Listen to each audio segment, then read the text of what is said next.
منفی باتیں ہوتی ہیں نا کہ مسلمان ممالک کچھ نہیں کر رہے کچھ نہیں کر رہے.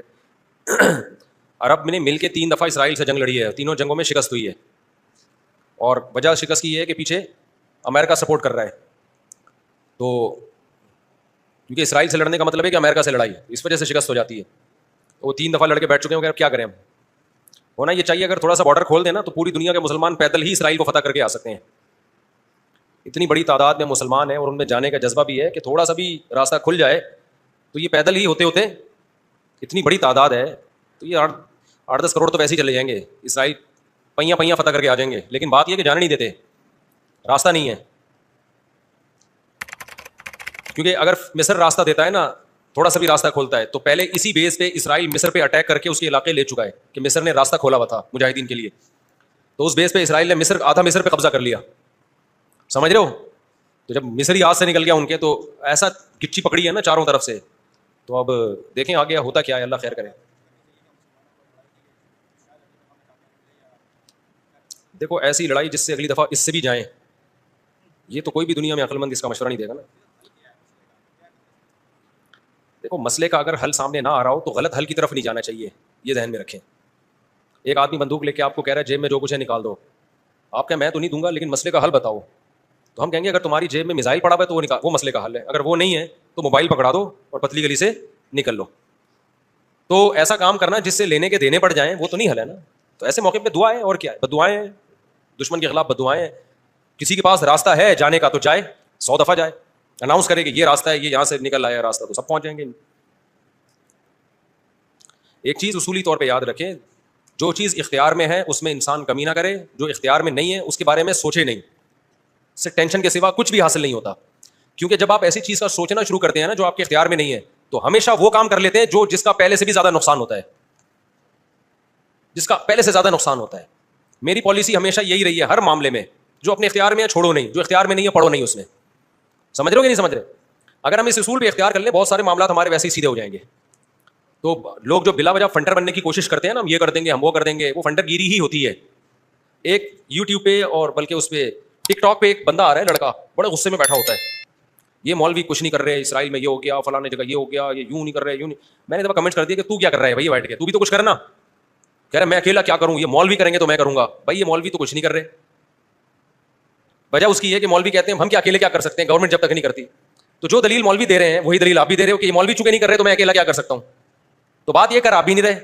یہ باتیں کرتا ہوا وہ اچھا لگتا ہے جو میدان جنگ میں جا رہا ہو, لڑ رہا ہو اور دو بدو فائر ہو رہا ہو اور جہاد کر رہا ہو, کہہ رہے دیکھو مولوی کچھ نہیں کر رہے اور میں یہاں بم رکھ کے آ رہا ہوں وہاں پہ, اور شہید ہو رہا ہوں میں سب کے سامنے. جتنے اسکالر آ رہے ہیں یہ مولوی یہ نہیں کر رہے وہ نہیں کر رہے. بھائی تم بھی باتیں ٹھوکنے کے علاوہ کچھ بھی نہیں کر رہے ہو. تو مولوی وہ باتیں نہیں کر رہے جو تم کر رہے ہو, اس لیے کہ ان کو پتا ہے باتیں کرنے کا فائدہ نہیں ہے. تو کام وہ کرو جو کر سکتے ہو.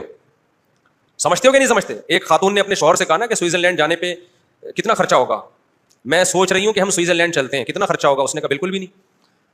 اس نے کہا کیوں نہیں خرچہ ہوگا. اس نے کہا سوچنے پہ کوئی خرچہ نہیں, سوچ ہی رہی ہو نا سوئٹزرلینڈ جانے کا. تو وہ بات کرنی چاہیے جو عملی دنیا میں ممکن ہو. اور دوسری بات یہ کہ علماء یا جو بھی بڑے لیول پہ جو لوگ ہوتے ہیں وہ بہت کچھ اندر اندر کر رہے ہوتے ہیں. وہ پرلے درجے کے بے وقوف ہوں گے اگر وہ عوام کو بتا کے کرنا شروع کر دیں, بڑی حماقت کی بات ہوگی. بہت کچھ اندر اپر لیول پہ حکومتوں سے رابطوں کی کوشش ہو رہی ہوتی ہے, حکومتوں کو سمجھایا جا رہا ہوتا ہے, حکمرانوں کو حل دیے جا رہے ہوتے ہیں. تو یہ نہیں ہوتا کہ جو بھی کر رہا ہے نا کہ میں جا رہا ہوں آرمی چیف سے ملاقات کے لیے اسرائیل کے مسئلے پہ بات کروں گا, یہ میرا یوٹیوب چینل ہے آپ لوگ دیکھ لیں, میں جا رہا ہوں ٹاٹا دیکھو میں اپنی ذمہ داری کیا کر رہا ہوں پوری کر رہا ہوں. اسی طرح آرمی چیف کہے لوگوں میں جا رہا ہوں اسرائیل کے مسئلے پہ فلاں سے بات کرنے کے لیے, دیکھا آرمی زندہ باد. ایسا نہیں ہوتا. بڑے پیمانے پر جو گیم کھیلے جا رہے ہوتے ہیں وہ خفیہ ہی ہوتے ہیں, وہ عوام کو نہیں بتائے جاتے. تو بہت کچھ ہو رہا ہوتا ہے. سعودی عرب کا بادشاہ کیا کچھ کر رہا ہے ہمیں نہیں پتا.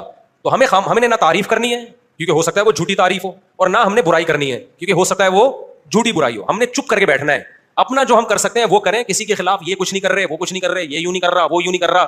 تو بھائی تو کیا کر رہا ہے, تو بھی تو یہی کر رہا ہے کہ وہ کچھ نہیں کر رہا تو یہ کچھ نہیں کر رہا تو وہ کچھ نہیں کر رہا, اور یہ تو بھی تو یہی کر رہا ہے. تو اس سے بہتر ہے کہ تو بھی کچھ نہ کرتا. کیا خیال ہے.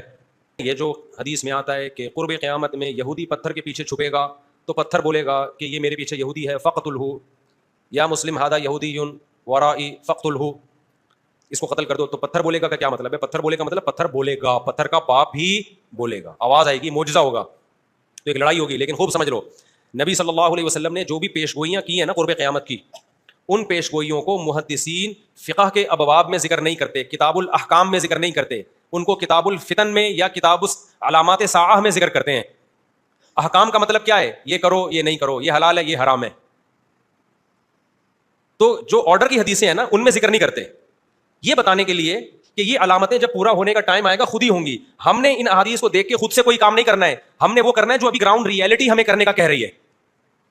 نہیں یہی بات سمجھ میں؟ آپ نے سن لیا کہ حضرت عیسیٰ علیہ السلام قرب قیامت میں نازل ہوں گے, 100% ہمیں یقین نازل ہوں گے. حضرت مہدی آئیں گے, 100% ہمیں یقین ہے حضرت مہدی آئیں گے. ہمیں پتا چلا جی شام میں حضرت عیسیٰ علیہ السلام نازل ہوں گے, ہم نے کہا ہوں گے نازل, یقیناً ہمارا عقیدہ ہے. آپ نے کہا چونکہ شام میں نازل ہوں گے تو چلو شام چلتے ہیں, اور اس مسجد میں جا کے آپ بیٹھ گئے اور اعلان جہاد کر دیا کہ اب میں یہاں سے قتال شروع کرتا ہوں, عیسیٰ علیہ السلام تو آئیں گے اور میری مدد کریں گے. پتا چلا آپ نے لڑائی شروع کی اور آپ کی ایسی کی تیسی ہو گئی اور عیسیٰ علیہ السلام آئے نہیں. آپ قیامت میں اللہ سے پوچھو گے اے اللہ حدیث میں تو کہا گیا تھا کہ شام میں عیسیٰ علیہ السلام نازل ہوں گے, میں نے تو جنگ بھی شروع کر دی, سب کچھ ہو گیا, لیکن نازل نہیں ہوئے. تو اللہ جواب میں کیا کہیں گے؟ میں نے یہ تھوڑی کہا تھا کہ جب تو جنگ شروع کرے گا تو تیری مدد کے لیے آئیں گے. یہ میں نے کہا تھا آئیں گے, میں نے یہ ٹائم تھوڑی بتایا تھا. تم جو اپنا کام ہے وہ کرو, جب انہوں نے آنا ہوگا تو وہ آ جائیں گے. تم گراؤنڈ ریئلٹی کو دیکھ کے ٹائم گزارو. جب حضرت مہدی نے آنا ہوگا تو آئیں گے. اب ہر تھوڑے دنوں میں حضرت مہدی کی امید پہ کوئی تحریک اٹھتی ہے.